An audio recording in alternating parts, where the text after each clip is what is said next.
Some connections in life are more than mere coincidences.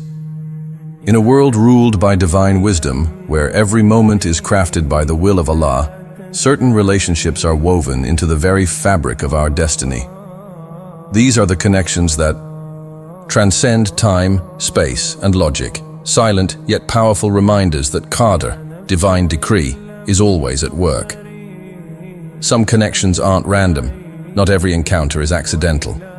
Some people enter your life as part of Allah's divine plan. When someone remains in your heart, not as an obsession or emotional wound, but as a source of quiet certainty, it may be a sign that the bond isn't over. Islam teaches that Qadar does not operate on human impulse. Everything has its appointed time, and nothing occurs outside of Allah's knowledge and will. Allah says in the Quran, "Indeed, all things we created with Qadar." Surah Al-Qamar 54:49. If a person's presence lingers in your heart with peace rather than turmoil, it may not be a coincidence. Rather than obsessively chasing signs, it's a call to deepen your trust in Allah's timing. Doors closed today may reopen when both souls are purified and ready to meet in a way that honors Him. Separation as transformation. Sometimes Allah separates two souls not to break them apart, but to rebuild them individually. What you desired before may not have been something you were capable of holding with wisdom, maturity, or sincerity. This separation is not a divine rejection. It's a sacred pause for transformation. The pain of distance is a mercy, not a punishment. It strips away ego, dependency, and superficial longing. It teaches you to love with ikhlas, sincerity, to want the best for someone, even if it's not with you. It also reminds you that love, when pure, is an act of worship, not just an emotional craving. It may be that you dislike a thing, and Allah brings through it a great deal of good. Surah An-Nisa 4:19. During separation, Allah may be teaching you sabr, patience, tawakkul, trust, and purification of intention. When love becomes less about possession and more about prayer, you're aligning with a higher kind of connection, one rooted in the divine. Unexpected returns are signs when a person resurfaces in your dreams, memories, or life unexpectedly. It might not be chance. In Islam, we believe Allah operates through both the seen and the unseen. What seems like coincidence may actually be divine orchestration. And with Him are the keys of the unseen. None knows them except Him. Surah Al-An'am 6:59. But there's wisdom in distinguishing between distractions and directions. Ask yourself, is this person reappearing to test your discipline or to guide you toward completion? If the connection feels calm, pure, and persistent, not anxious or obsessive, it may be a nudge from Allah to reevaluate the bond with clarity and faith. Pay attention to how you feel spiritually.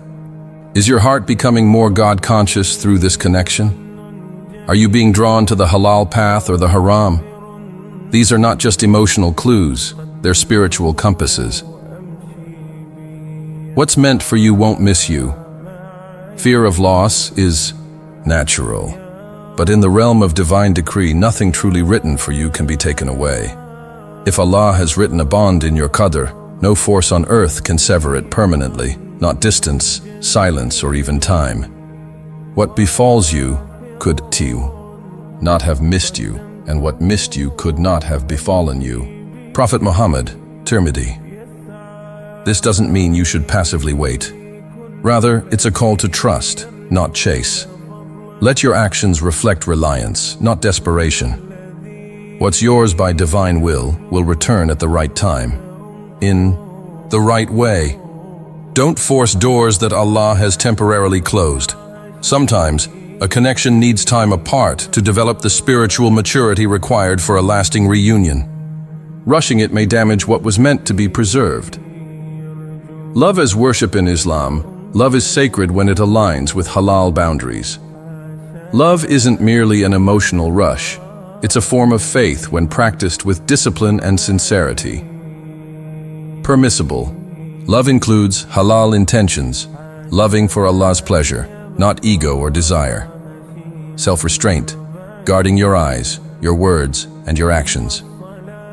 Dua, praying not just for what you want, but for what is best in Allah's knowledge, and of His. Signs is that He created for you from yourselves mates that you may find tranquility in them.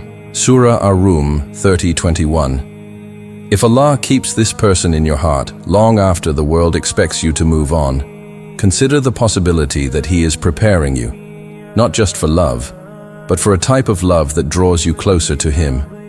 Your role is not to manipulate outcomes, but to spiritually mature into the kind of person who can carry this blessing with integrity. Soul recognition. In Islamic belief, before we were born into this world, our souls existed in Alam al-Arwah, the world of spirits. There, souls met, formed bonds, and recognized one another. The Prophet Muhammad said, "Souls are like conscripted soldiers.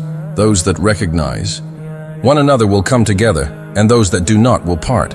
Bukhari.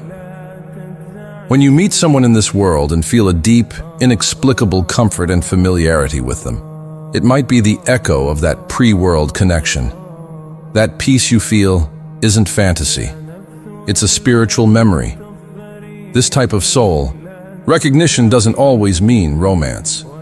Sometimes it's friendship, mentorship, or even a momentary encounter meant to awaken something inside you. But when combined with faith, prayer, and the right timing, it can become one of life's greatest divine gifts. Final reminder: trust Allah's wisdom in your story. Allah doesn't play with hearts. If He allows a connection to linger, quietly, consistently, it holds wisdom, even if you can't yet understand it. But this doesn't give license to idleness or longing that leads to sin. Instead, use this feeling as a reason to turn inward and upward. Your responsibility is trust His timing. He knows when you're ready, even when you think you are. Purify your intentions. Are you longing to complete your deen, or just escape loneliness? Prepare yourself spiritually. Be the kind of person who could receive the blessing without harming it. There is dignity in surrender. What's meant for you is already yours in the unseen. Your job is to grow into the version of yourself capable of receiving it. When the heart waits in peace, if reading this resonates with you, it's not an accident. Write your reflections down. Make sincere dua. Don't ask only for a person. Ask Allah for what is good for your soul and your akhirah. Often that includes the person you love, but in a better, more purified form than you imagined. And if Allah reunites your paths, when your hearts are clearer, your deen stronger, and your intentions purer, know that it wasn't fate returning. It was always Qadar. Verily, with hardship comes ease. Surah Ash-Shar 94:6. So hold on, with sabr, with tawakkul, and with a heart anchored in His decree. Because what's written for you will never be lost. It's only waiting for you to be ready.